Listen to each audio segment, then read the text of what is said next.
Paalala po lamang, ang impormasyong aming ibabahagi ay para sa layuning pang-impormasyon lamang at hindi opisyal na payo ukol sa tulong at regulasyon ng kung saan man seksyon ng gobyerno, Pilipinas man o Japan.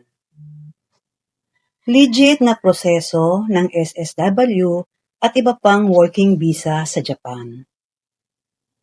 Marami ngayon ang nangangarap makapagtrabaho sa Japan dahil sa mataas na sahod at mas magandang oportunidad kumpara sa ibang bansa.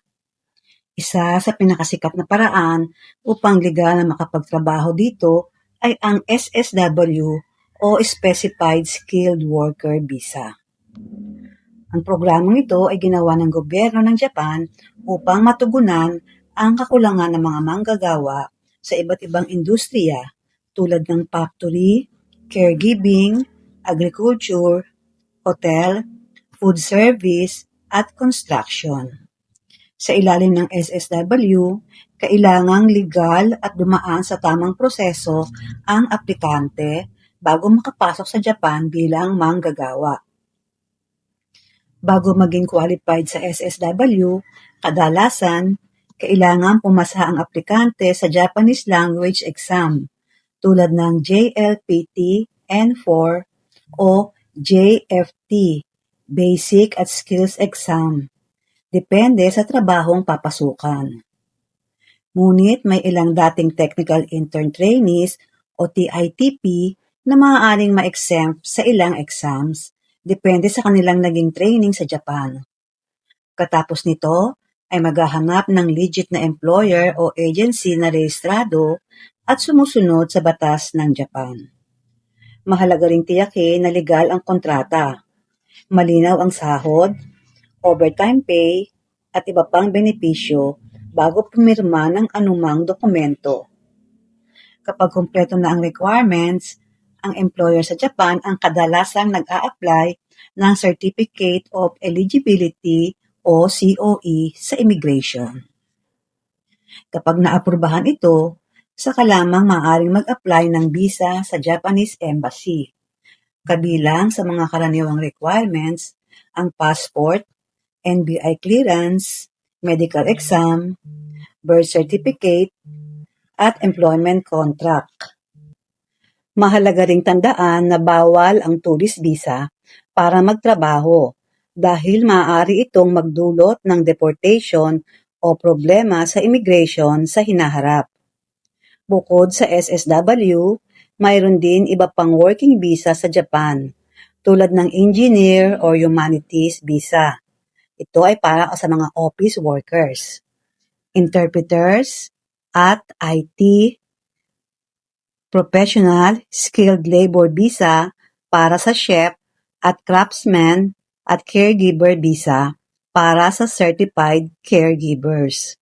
Mayroon ding highly skilled professional visa para sa mga may mataas na qualification at sahod.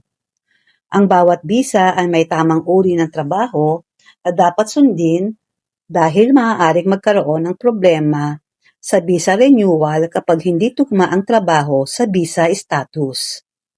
Mahalagang dumaan sa legal at tamang proseso upang makapagtrabaho sa Japan ng ligtas at maayos. Maraming scammers at illegal recruiters ang namamanantala sa mga gustong makapag-abroad. Kaya dapat maging maingat sa pagpili ng agency o employer. Ang sapat na kaalaman, paghahanda sa Japanese language ay nangangailangan ng masusing pag-aaral. Mga benepisyo ng legal na work visa.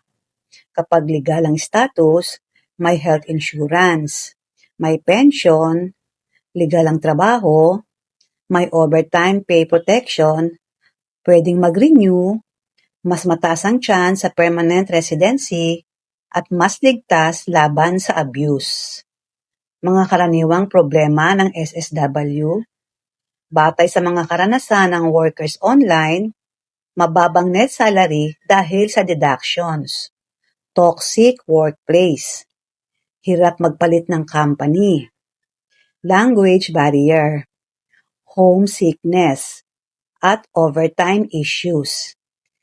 May ilan ding nahihirapan sa paperwork, immigration process, paghahanap ng legit employer. Mahalagang paalala, hindi lahat ng trabaho sa Japan ay pwedeng pasukan basta-basta. Dapat, tugma ang bisa sa trabaho. Legal ang employer, legal ang kontrata, tama ang status of residence. Mas mabuting dumaan sa tamang proseso kaysa ma-blacklist o ma-deport.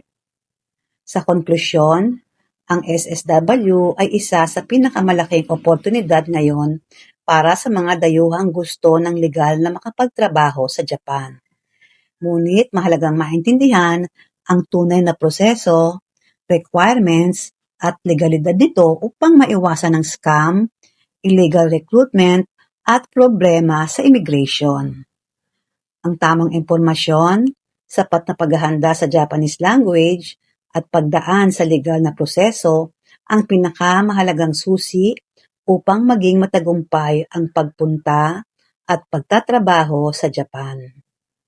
Disclaimer lamang po, ang lahat ng impormasyong ibinahagi ay para sa layuning pang-impormasyon lamang at hindi garantisadong kumpleto o laging updated. Ito ay maaaring magbago ng walang paunang abiso. Ang creator ay hindi mananagot sa anumang direkta o hindi direktang epekto na maaaring magmula sa paggamit o interpretasyon ng impormasyong ito. Sa pangwakas, umaasa po kami na nakatulong ang impormasyong ito bilang gabay. Para sa pinakabagong update at opisyal na detalye, makabubuting i-verify pa rin sa tamang ahensya o autoridad. Marami pong salamat.